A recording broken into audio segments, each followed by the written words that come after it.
Salam Indonesia, Anda menyaksikan berita terkini bersama saya, Mades Kedenkarang. Kantor Bulog Cabang Ternate Maluku Utara menjamin untuk ketersediaan stok minyak goreng dan beras di gudang Bulog masih aman untuk memenuhi kebutuhan masyarakat hingga di awal tahun 2024.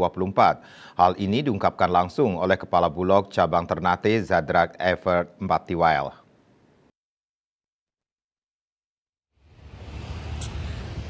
Jelang Hari Raya Natal dan Tahun Baru, Kantor Bulog Cabang Ternate Provinsi Maluku Utara menjamin ketersediaan stok minyak goreng maupun beras masih aman hingga di awal tahun 2024 mendatang. Ketersediaan tersebut untuk memenuhi kebutuhan masyarakat di 10 kabupaten dan kota. Kepala Bulog Cabang Ternate Zadrah Evert Mbatiwael mengatakan jelang akhir tahun harga di pasaran cenderung melonjak sehingga adanya ketersediaan pangan ini dapat memenuhi kebutuhan masyarakat.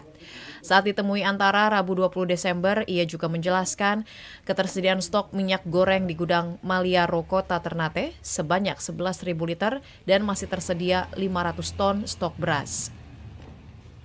500 ton itu terbagi di gudang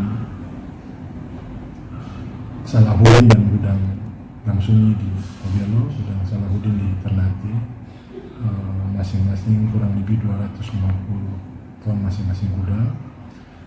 Itu masih bisa bertahan untuk 1 bulan ke depan.